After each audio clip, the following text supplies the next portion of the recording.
Aceh merupakan provinsi dengan APBD terbesar di luar Pulau Jawa. Tidak ada progres yang signifikan dari penggunaan dana otsus itu untuk kemajuan Aceh. Makanya seringkali kalau kita mau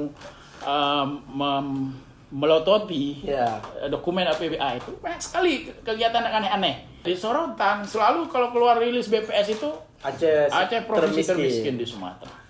Oke. Dung tang gedang dang dang daga dum gedam dam dam dung tang daga dung daga dung tung Pro Justisia. Assalamualaikum warahmatullahi wabarakatuh. Kembali lagi bersama kita di podcast Pro Justisia dengan sesi Free Voice. Kali ini teman-teman kita kedatangan Bang Syakya Merizal. Beliau sangat gencar di dunia sosmed dan dikenal dengan sebutan rakyat jelata. Bagaimana Bang? Kabarnya sehat? Alhamdulillah.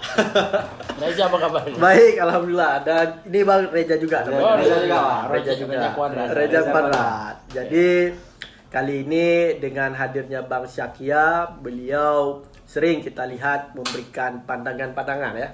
Dan juga Bang Syakya ini kalau istilahnya di nasional ada Rocky Gerung, kalau di sini ada Bang Syakya. Tapi jauh. Tapi ini belum dilapor tapi. Pernah dilapor. Oh, pernah Bang. Pernah dilapor juga katanya. Jadi Bang Syakya juga masih ini Bang, koordinator MPO ya, Majelis Penyelamat Otsus. Masyarakat Penyelamat Otsus. Pengawas Otsus.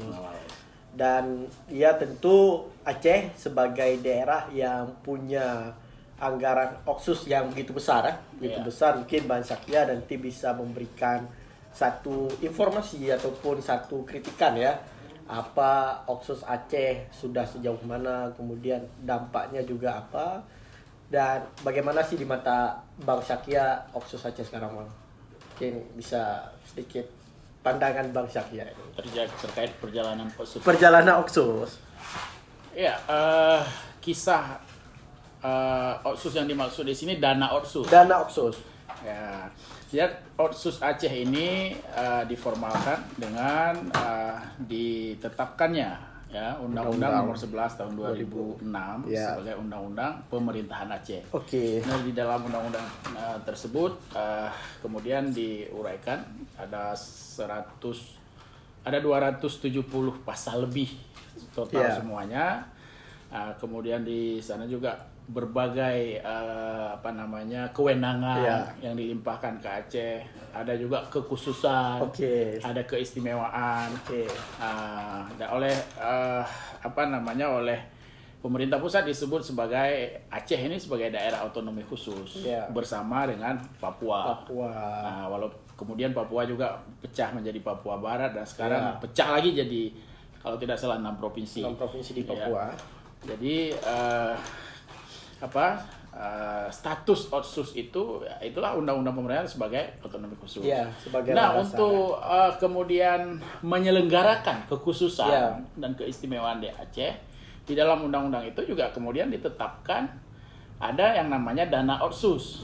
Dana otsus ini ditetapkan di pasal 183 ya itu detailnya gitu, pengaturannya dana otsus. Terkait dana otsus. Jadi dana otsus ini itu pertama kali diterima oleh pemerintah Aceh yang kemudian juga di-share dengan kabupaten kota itu pada tahun 2008. Itu masa pemerintahan Irwandi. Itu awalnya sekitar 3,2 triliun. Itu angka pertama. Itu terus naik setiap tahun sampai penerimaan otsus tertinggi itu di tahun 2019 atau 2020. Nova berarti. Iya, masa Nova. Itu mencapai 8 triliun lebih, 8,3 triliun. Nah, itu puncak tertinggi yang pernah diterima dana otsus. Kemudian Covid agak turun jadi 7, sekian, 7,5. Dan mulai tahun 2023 ya karena di ketentuan di pasal 183 itu disebutkan dana otsus berlaku selama 20 tahun 15 tahun sebesar 2% dari DAU nasional. Kemudian 5 tahun 1%. Berikutnya adalah 1% dari DAU nasional. Dan selama 15 tahun sudah menerima 2% yang totalnya itu sekitar 90 triliun lebih. Sampai tahun ini berarti? Enggak, sampai tahun kemarin. Tahun kemarin. Nah, mulai tahun ini Aceh itu menerima 1%. Oke. Sampai tahun 2027 nanti menerima 1%. Artinya hampir 100 triliun dana otsus yang diterima oleh Aceh. Itu cerita perjalanan dana otsus. Perjalanan panjang dana otsus. Kemudian kalau terkait dengan apakah otsus ini sudah berhasil, sudah optimal, atau apa yang dihasilkan, atau kemana ini larinya, atau kemana larinya, ya kan, kemana menguat, ya. Ya kan? Ini yang mungkin terus menjadi perbincangan. Ya. Ya, ketika angka-angka itu keluar, misalnya total dana otsus yang diterima oleh Aceh sudah 100 triliun. Orang akan terus muncul kekritisannya gitu. Ya, terus bertanya ya. Kok bisa sudah terima 100 triliun Aceh masih miskin? Kenapa gitu, tidak bisa seperti Jakarta? Kenapa nggak bisa seperti provinsi-provinsi lain? Ya. Ada apa sebenarnya dengan Aceh ini? Aceh ini? Kenapa kok bisa dananya besar, APBD-nya besar, tapi kemiskinan tetap. Tapi kemiskinan itu selama mungkin dalam hampir 10 tahun ini itu stagnan begitu. Oke. Padahal kemiskinan itu turunnya tinggi di awal, agak turun. Itu pada saat APBD Aceh itu nilainya tidak lebih rendah dari sekarang. Dulu itu APBD itu 7 triliun, naik sedikit lah jadi 8, 9. Tapi di masa-masa puncak penerimaan dana otsus tertinggi kemarin itu APBA kita itu sampai 17 triliun lebih. 16 triliun tahun kemarin, 16 triliun. Tapi tidak lebih berbanding terbalik ya. Dengan hasil seimbang, yang kita capai begitu. Padahal kalau kita lihat ya di tahun-tahun tersebut ya, Aceh merupakan provinsi dengan APBD terbesar di luar Pulau Jawa. Kalau di tingkat nasional itu terbesar kelima. Pertama DKI, kedua Jawa Barat, ketiga Jawa Timur, keempat Jawa Tengah. Berarti kategorinya termasuk dalam provinsi besar itu semua, APBD-nya yang Jakarta, 5 besar Jawa Timur. gitu. Padahal jumlah penduduk kita sedikit. Iya. Kalau Jawa Barat itu penduduknya 50 juta, Jawa Timur 40 juta lebih, Aceh Jawa Tengah juga sekitar hampir 40 juta. Ya Aceh cuma 5,3 juta. Ya. Tetapi kita melihat seakan-akan tidak ada progres yang signifikan dari penggunaan dana otsus itu untuk kemajuan Aceh, untuk peningkatan kesejahteraan rakyat Aceh, untuk pengentasan kemiskinan, untuk peningkatan kualitas pendidikan, dan untuk peningkatan kualitas pelayanan kesehatan. Jadi ini yang kemudian jadi masalah. Jadi pertanyaan, jadi tanda tanya. Siapa yang bertanggung jawab? Nah, siapa yang kenapa ini semua? Ya. Tapi kalau bertanggung jawab ya sebenarnya seluruh masyarakat Aceh bertanggung jawab. Iya, tetapi kan ada aktor, ada aktor siapa yang menurut Bang Satya, apa yang menjadi penyebab terbesar sehingga dengan dana yang begitu besar Aceh masih dalam kondisi yang tidak korupsi lah. Jadi itu pernah dijawab oleh Presiden Joko Widodo. Tahun 2020 berapa kemarin tuh? 2000 dia bikin acara 2000 sebelum Covid ya. 19 ya. Kenduri Kebangsaan. 2019 kalau tidak salah.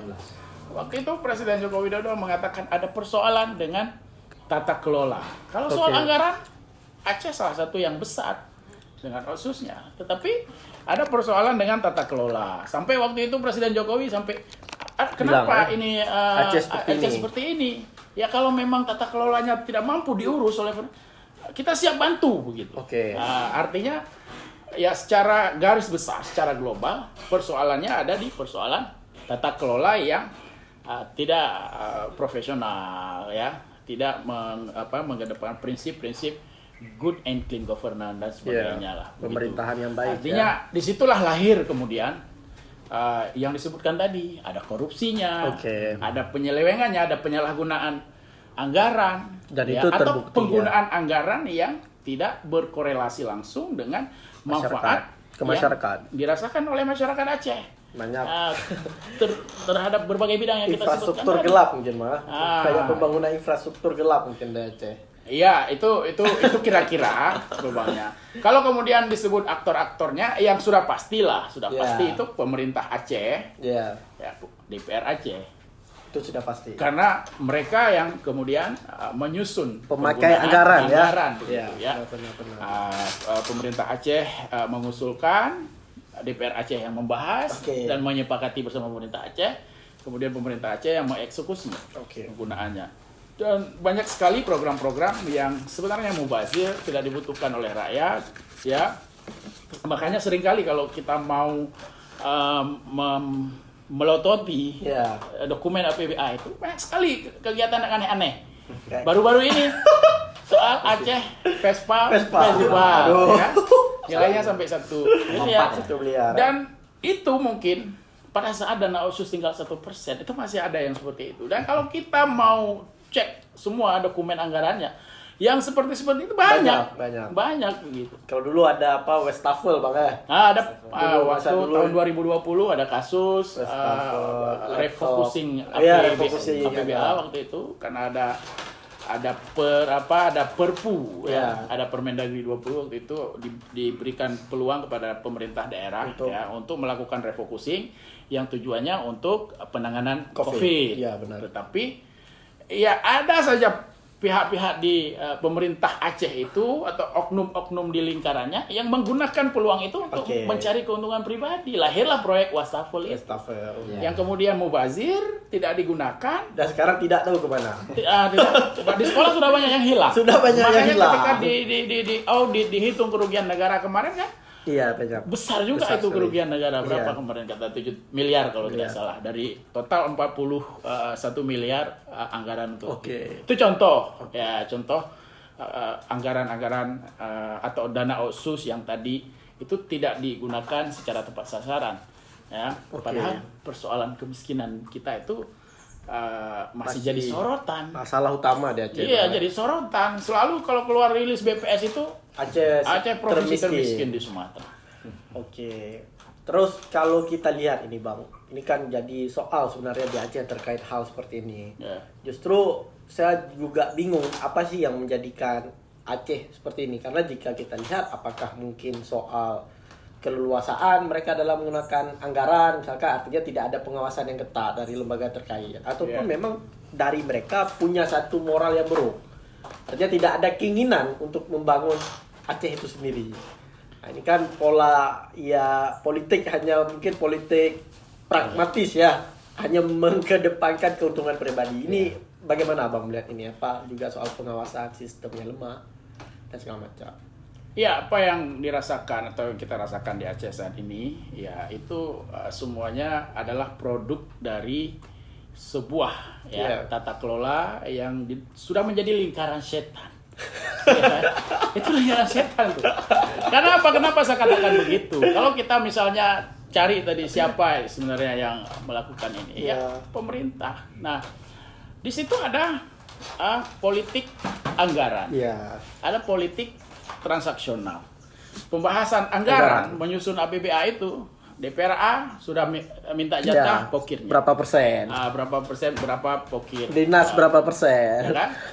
Kemudian SKPA itu juga misalnya mereka juga berlomba-lomba memasukkan anggaran perjalanan dinasnya harus besar, ya kan? Anggaran misalnya pengadaan untuk kebutuhan belanja pegawai yang di luar yang bersifat tidak wajib. Yang wajib itu kan gaji, tunjangan, ada fasilitas. Tapi belanja ada mobil dinas, ada motor dinas. Pernah juga kedapatan ada yang beli HP, APBA. Betul. Itu beli laptop tiap tahun selalu ada setiap tahun. Dan itu dijadikan milik pribadi, Bang. Sering kali digunakan untuk kebutuhan pribadi, ya kan? Ada yang sampai beli yang laptop itu yang untuk main game itu ROG.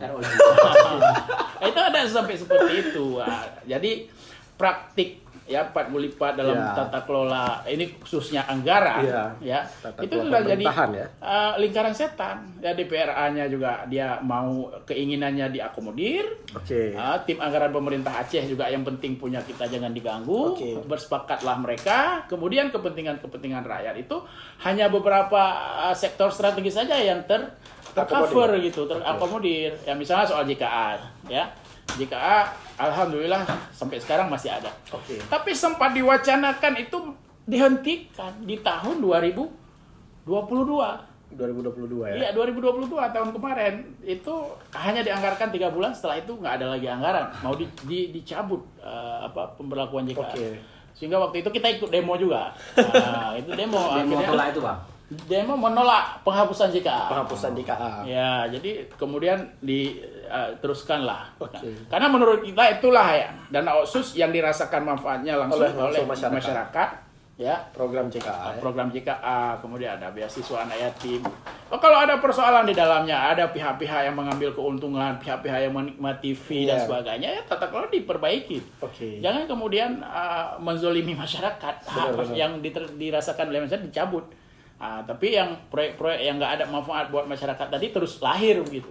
Ini kan ada ketidakadilan. Benar. Jadi itu gambaran perjalanan dan penggunaan Otsus Aceh sekarang. Penyelewengan itu kenapa bisa. Tetapi ya kita harus fair juga. Benar. Tidak kemudian bahwa seluruh dana Otsus yang totalnya mungkin sudah hampir 100 triliun itu tidak dirasakan manfaatnya oleh masyarakat, itu juga tidak sepenuhnya benar. Ya, misalnya pembangunan infrastruktur itu lumayan banyak dari dana Otsus. Jalan-jalan provinsi kita itu termasuk bagus ya, Bang. Termasuk yang bagus di Sumatera, kita mungkin jalan-jalan kita masih paling bagus. Gitu. Tidak banyak jalan kita yang kalau kita ke provinsi tetangga di Sumatera Utara, jalan provinsinya banyak yang hancur-hancur begitu. Kecil jalannya. Ya, kemudian kita juga ada pembukaan ruas jalan baru yang mungkin ini yang mungkin akan menjadi masalah di masa depan. Kenapa? Ketika dana Otsus sudah ada lagi, jalan barunya sudah dibangun, tetapi pemeliharaannya tidak ada anggaran. Terjadilah sekarang seperti sering viral di TikTok itu jalan Gempang Melabuh. Itu sering viral karena jalannya hancur, ya nggak bisa naik, nggak bisa nanjak, tapi tidak ada perbaikan karena anggaran untuk pemeliharaannya itu tidak lagi tersedia. Jadi mungkin ya visi pemerintah Aceh dalam penggunaan anggaran itu hanya melihat kepentingan jangka pendek. Terlebih itu kepentingan jangka pendek siapa? Ya elit-elitnya gitu. Biar dapat fee mungkin, Bang. Ya, biar dapat. Dan apa yang kita rasakan hari ini ya? Kondisi ekonomi Aceh itu lemah, lesu, sangat terpuruk dibandingkan daerah-daerah lain. Industri tidak banyak. Ya seharusnya anggaran kita yang besar, APBA kita, walaupun sekarang dana Otsusnya tinggal 1%, kita mungkin hampir imbang lah dengan Sumatera Utara. Saya nggak update tahun ini berapa, tapi imbang lah dengan Sumatera Utara. Tapi perekonomian masyarakat Sumatera Utara itu lebih tinggi, menggeliat, lebih bergairah. Kalau kita sekarang ekonomi, padahal seharusnya kalau APBA dari dana Otsus itu digunakan ya tepat sasaran, seharusnya belanja pemerintah dari sumber dana Otsus itu harus mampu menjadi stimulus peningkatan PAD untuk menggerakkan roda perekonomian masyarakat. Benar-benar. Harus mampu menghadirkan multiplier efek bagi ekonomi rakyat.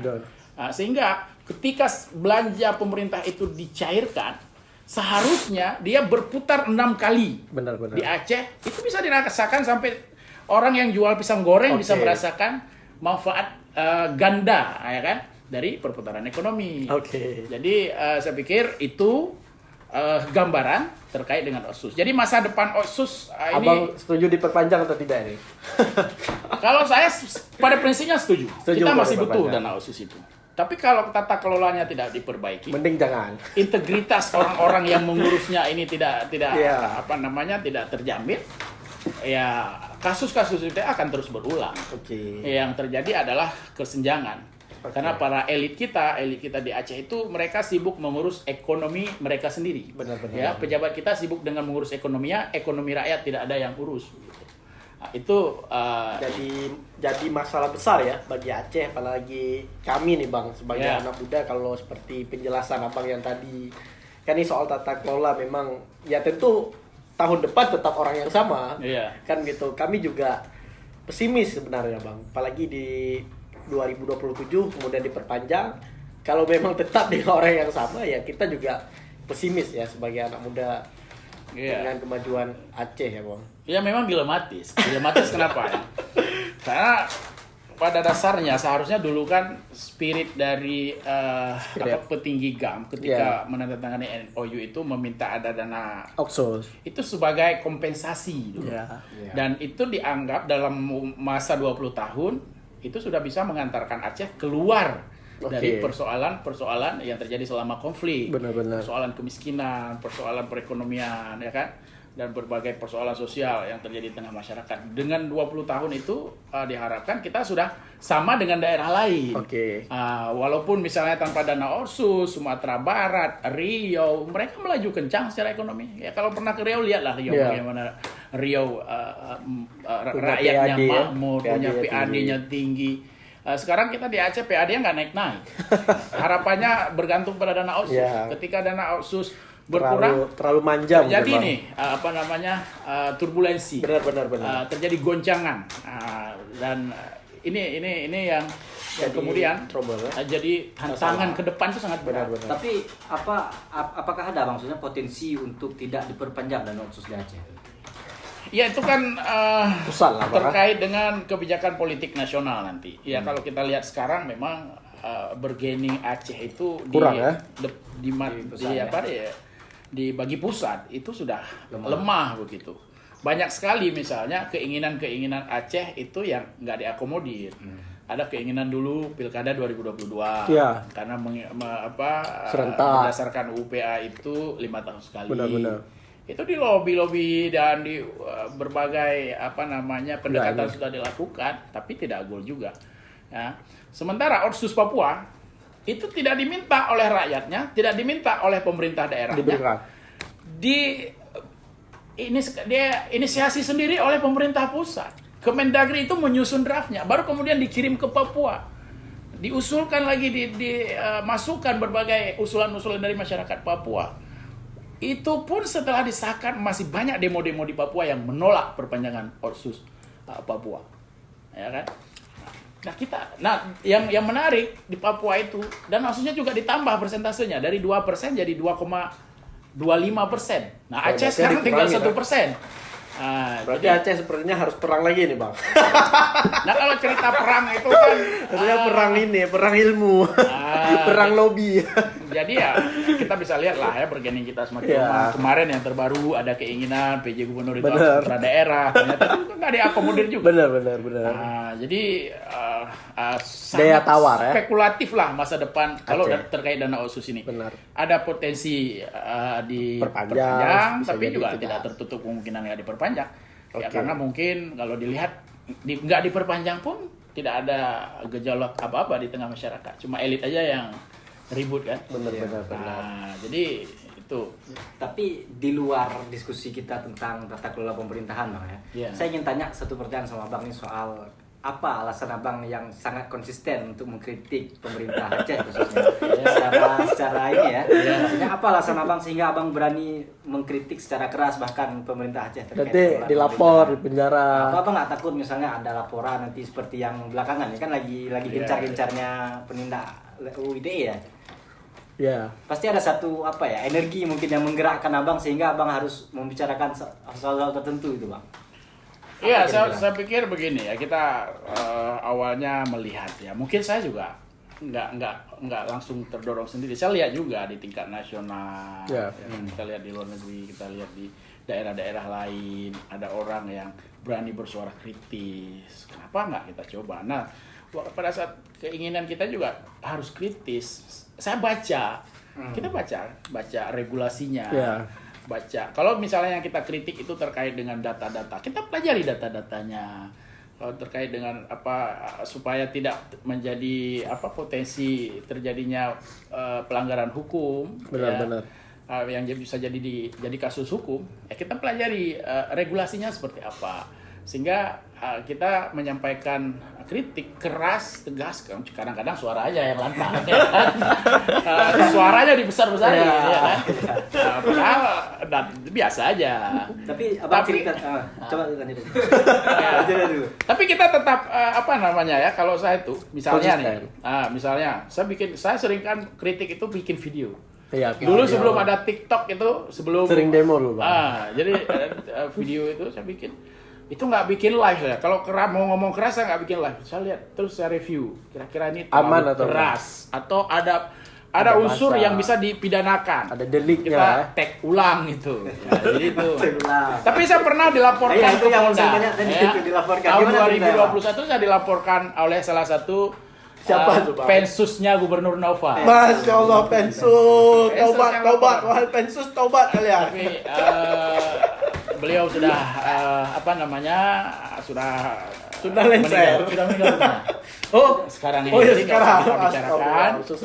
Siapa beliau nggak usah kita bicarakan, tapi saya pernah dilapor dan alhamdulillah karena saya sangat disiplin ya dengan tadi ketika kita mengkritisi atau memposting sesuatu di media sosial itu harus yang faktual, benar. Ya, tidak bersifat hoax. Ya, alhamdulillah ketika saya dipanggil ke Polda, saya sampaikan ini buktinya yang saya tulis itu, dan kemudian ditutup kasusnya, dikeluarkan SP2HP, tidak memenuhi unsur untuk dilanjutkan ke tahap penyidikan. Ya, penyidikan begitu. Jadi kalau boleh tahu kasus apa pada saat itu? ITE. Enggak, maksudnya Bang kritik soal apa?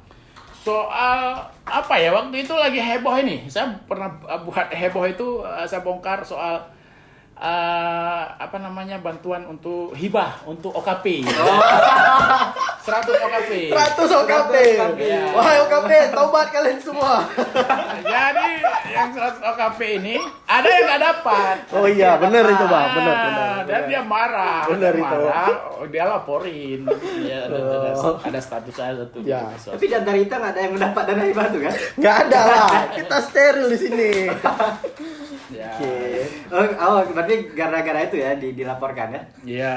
Setelah itu tidak ada lagi, Bang. Setelah itu tidak ada lagi. Kita juga ya pokoknya saya berusaha ya, yang kita sampaikan itu harus faktual. Selalu itu adalah sebuah fakta. Kita menghindari unsur-unsur yang kita belum. Kalau misalnya ada kira-kira saya nggak yakin, saya pelajari itu. Benar. Saya baca aturannya, saya baca dokumennya. Jadi itu pentingnya. Sering saya mau bikin status saja kalau ada unsur ingin mengkritisi pemerintah itu. Saya googling dulu itu. Bahannya saya googling dulu. Untuk memastikan benar-benar faktual. Jadi tidak jatuh fitnah dan pencemaran nama baik, Bang ya. Kini pesan kalau ditanya apa tadi ininya yang buat berani itu tadi saya lihat motifnya. Lihat di daerah-daerah lain orang berani, kok kenapa kita nggak berani? Padahal masalah di daerah kita lebih banyak. Lebih besar, lebih banyak. Yang dikritik orang daerah lain itu kadang-kadang bagi kita di Aceh itu hal biasa, hal sepele gitu. Kita masalah tata kelola yang lebih hancur, korupsi kok nggak dikritik, kok nggak mau di ini. Nah, mungkin itu ya yang membuat basisnya ya. Dan kemudian banyak orang waktu itu mungkin sudah dia mengambil posisi tidak mau lagi berurusan benar-benar dengan kritik mengkritik. Benar-benar. Dan itu sangat penting saya rasa, Bang. Dan ini juga pesan sebenarnya bagi teman-teman di luar sana yang jikalau melakukan menyampaikan satu aspirasi harus disertai dengan basis data yang kuat. Iya, betul. Jadi tidak serta-merta nanti jatuhnya ke berita hoax dan lain sebagainya. Terus ini juga, Bang, ini sebenarnya pertanyaan dari teman-teman ya. Teman-teman sekalian, saya juga ragu ini tanya. Ini udah di luar OPSUS nih. Udah di luar OPSUS ini. Ini OPSUS sudah selesai. Ini OPSUS sudah selesai, saya rasa. Ini ke sosok Bang Syakia sekarang. Karena kan bukan isu ya, faktanya Abang informasi lah ya. Sudah bergabung ke partai dan juga mencalonkan diri jadi salah satu calon legislatif ya, Bang. Sebenarnya ini kenapa Abang berkeinginan bergabung dan mencalonkan diri, dan ini berpengaruh nggak ke depan rakyat jelata diam nantinya? Iya, kalau ditanya kenapa, ya saya bukan justru bergabung dengan partai itu setelah jadi mendaftar caleg, karena syarat untuk jadi caleg itu harus partai KTA gitu kan. Benar-benar. Itu awalnya saya diajak, yang ajak hampir banyak partai yang ajak, tapi ada ajakan seseorang yang saya menarik beliau ini ya, soal profiling beliau ya. Soal saya yang paling menarik soal integritasnya. Nah, ya saya interaksi beberapa lama dengan beliau, saya lihat sendiri integritasnya teruji begitu ya. Kalau misalnya soal kekurangan lain manusia banyaklah, tapi soal integritas clear. Benar. Jadi kami sering berinteraksi, beliau ngajak saya begitu. Ngajak saya, dorong saya untuk mencalonkan diri sebagai caleg DPRA. Dapil 1. Kebetulan beliau sekarang anggota DPRA dan tidak maju lagi begitu ya. Sepertinya saya tahu itu siapa. Iya. Jadi berawal dari situ, awalnya saya tidak langsung menjawab iya. Beliau sering kesini juga dulu seperti sering sini ya. Dulu mungkin.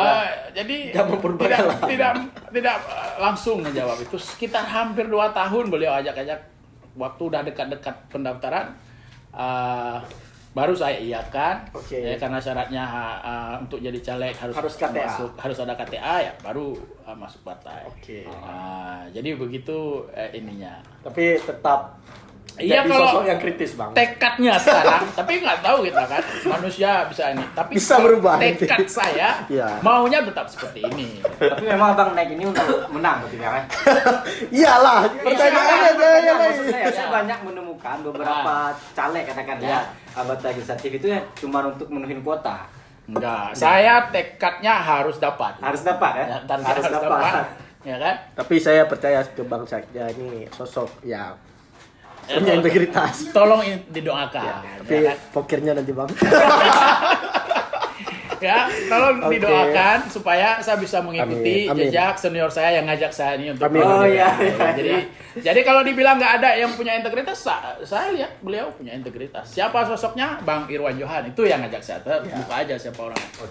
Ini ada juga nih kayaknya kru kita mantan staff. Oh begitu ya.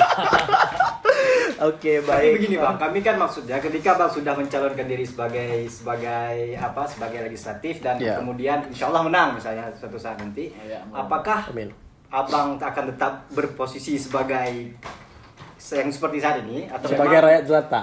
Atau memang nanti Abang menjadi bagian-bagian yang kita bicarakan sebelumnya? Ini kan soal integritas nih. Iya, kalau soal integritas saya berusaha untuk menjaga itu. Ya. Yang kedua, saya berusaha saya sekarang di di akun-akun media sosial, di WA, di DM, Messenger itu seringkali menerima pengaduan-pengaduan. Kemudian itu saya bikin misalnya di TikTok, saya bikin VT soal mangkraknya pembangunan proyek irigasi di itu, ya kan? Kemudian ada yang baru-baru ini juga soal beasiswa anak yatim nggak cair. Biasanya bulan 3 sudah cair, sampai bulan 8 belum cair. Saya bikin juga, saya suarakan dan saya teruskan juga ke dinas terkait. Juga ada soal keluhan soal gas 3 kilo. Mereka DM saya, Bang susah gas 3, tapi saya bikin beberapa waktu lalu itu sempat viral juga. Saya teruskan juga ke pihak. Cuma memang respon pemerintah nggak ada. Saya pikir kalau kita kemudian hanya suara masyarakat disampaikan ke kita teruskan, kita suarakan. Apa soalnya begitu? Apa susahnya? Benar. Yang orang kan sering fokus soal kalau duduk di situ ada pokir, ada fee yang kita bisa dapat. Padahal yang lain kan banyak yang sebenarnya yang menjadi kewajiban yang suara-suara itu tadi. Itu yang harus disampaikan, kan? Disampaikan, disuarakan. Sebagai seorang karena tugas legislatif itu, tugas DPRA, DPRK, DPR RI menghubung. Dia dibayar untuk berbicara. Ya, dia dibayar bukan untuk jadi pekerja proyek gitu. Kalau sekarang memang aneh kita lihat legislatifnya. Sekarang itu bagi-bagi bansos. Itu kan kerjaannya dinas sosial. Diambil sama legislatif. Bagi-bagi bibit misalnya ya kan. Pekerjaannya dinas pertanian. Bagi-bagi sapi. Bagi-bagi sapi, traktor dan sebagainya. Padahal yang tugas pokoknya kan tadi berbicara, bersuara, mengingatkan eksekutif, mengawasi eksekutif. Ya kan? Persoalan di kampungnya ada jalan rusak, diusulkan ke dinas terkait, disampaikan. Kalau anggota dewan yang mengusulkan dengan rakyat yang biasa kan nilainya beda, value-nya beda. Saya pikir itu. Cuma masalahnya sekarang hampir di seluruh Aceh kita nggak melihat legislatif kita menjalankan fungsi-fungsi itu. Mungkin lupa. Lebih banyak kemudian ya sibuk dengan proyek. Akhirnya yang terjadi karena sibuk dengan pokir, sibuk dengan proyek. Yang terjadi apa? Legislatif yang kita tahu tadinya hanya punya 3 fungsi, itu tambah lagi sekarang fungsinya. Tahu nggak fungsi apa? Tuh, Bang? Fungsi apresiasi. Anggota DPR apresiasi Polda apresiasi Aceh. bupati, apresiasi gubernur. Ya, Jadi tambah, harusnya fungsi mereka mengawasi, mengingatkan. Jadi kalau ada nggak ada luruskan. Kalau sudah, ya kalau untuk apresiasi itu nggak ada tugas mereka. Ya, tugas cuma saya Bang. Ya, saya pikir itu. Ketua DPR, wakil gubernur memang. Siapa tuh? Ya sekarang mungkin ketua di Aceh, ketua DPR di Aceh kan. Ya itu mungkin hubungan yang seperti abang bilang tadi ya. Iya, harusnya apresiasi. Hubungan harmonis antara eksekutif dan legislatif itu melahirkan program-program kebijakan yang dirasakan manfaatnya oleh masyarakat luas. Oke, baik. Ya, jangan keharmonisan mereka itu hanya manfaatnya hanya untuk kelompok mereka ya. aja gitu. Benar. Ini yang kemudian menjadi membuat masyarakat kita jadi skeptis. Oke, ya. benar. Jadi tidak mau peduli lah dengan betul. apapun yang terjadi. Kemudian kalau kita lihat di medsos masyarakat kan sekarang lebih banyak menganggap bahwa pemilu, Benar. bahwa pilkada itu hanya jadi bahan olokan, Benar. hanya untuk menghasilkan elit yang kemudian juga menipu rakyat lagi. Benar. Itu anggapannya. Nah, kita nggak bisa salahkan. Itu karena dosa-dosa elit-elit yang dulu gitu. Iya, baik Bang. Saya pikir itu. Baik Bang Syakya, terima kasih banyak sudah hadir di tempat kami. Kemudian juga sukses terus Bang, semoga Amin. bisa. Pokoknya kita saling mendoakan semuanya sukses juga. Reza juga sukses. Amin. Cepat-cepat berkeluarga juga. Amin. Berat. Ya semoga Ya, Bang Syakya bisa menjadi seorang perwakilan rakyat legislatif yang memang punya integritas dan bisa menyampaikan aspirasi-aspirasi rakyat ke depan, dan juga Oksus terutama ya Bang bisa mengawasi Oksus ini ke depan. Teman-teman sekalian, terima kasih banyak sudah standby di podcast Pro Justisia. Jangan lupa subscribe dan like, dan kemudian tetap standby di podcast Pro Justisia di episode selanjutnya. Dan sekali lagi terima kasih Bang Syakya. Assalamualaikum warahmatullahi wabarakatuh. Waalaikumsalam warahmatullahi wabarakatuh. Dung tang gedang dang dang daga daga dum gedam dam dam tung tang daga daga dum tung wow wow wow wow wow wow wow. Pro Justisia.